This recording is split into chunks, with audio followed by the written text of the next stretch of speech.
Hello, and thank you for watching this addendum to There Is No Cloud, the case study. There was no breach and there was no cloud.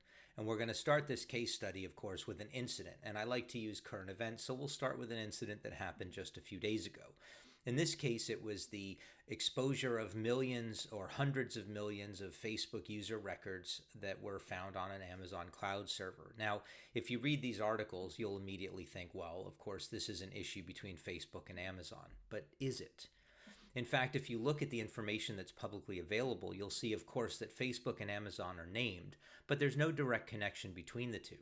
In fact, there's a third party, Cultura Colectiva, which is a partner of Facebook that was correctly and properly accessing Facebook records for their purposes and then storing them on AWS. Now, there was an app that was written for Facebook called At the Pool that was really doing the same thing. Now, this is a standard business practice, and using AWS for business is perfectly safe 99.9% of the time. The problem is that all of this user data was living in unsecured buckets. That meant it was potentially discoverable by people that were just searching Amazon's file shares and file directories.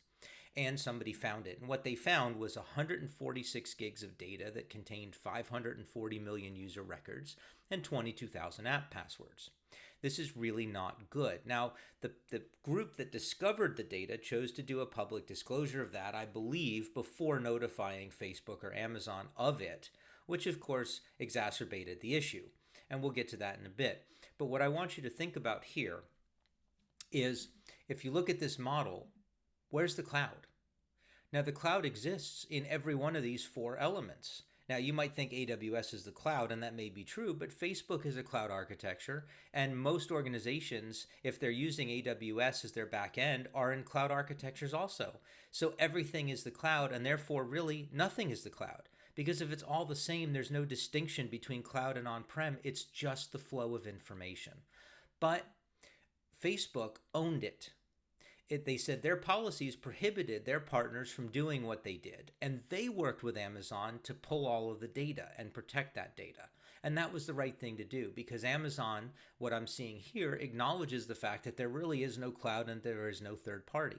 If it's their data, no matter what happened or who did what with it, they need to pull it because they acknowledge that even the smallest little app or smallest marketing organization can destroy a large firm with bad press.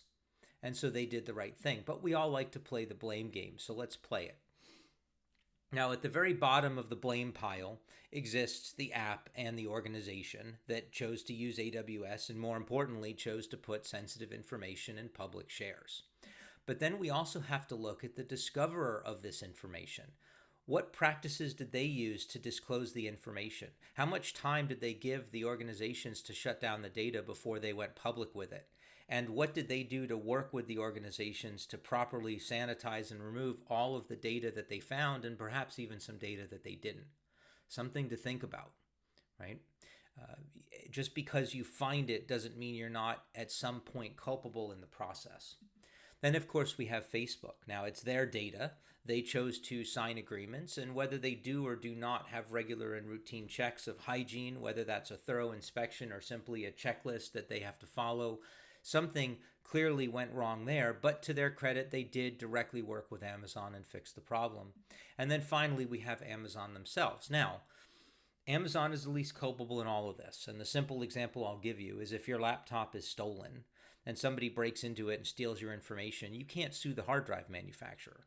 I mean, you can, but you're not going to win because all the hard drive manufacturer did was make the hard drive that lives in the system that stored your data. That's all Amazon is in this model, nothing more. So really, whether it was a cloud-based environment or a data center model, either way, this breach would have happened.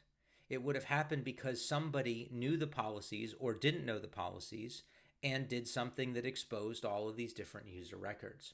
So really what I want organizations to think about in this message is if you really like the quote unquote cloud model from an operational perspective, how can you be on the cloud without being in the cloud? And there's an answer to this that I'll talk about in another segment. But I want to close this off by reinforcing the points I mentioned in the first video, There Is No Cloud. And that is, a lot of businesses still just simply don't get it. Contracts, SLAs, and GRC really offer no protection, especially in these types of case studies. And as a result of that, many are still simply doing security wrong.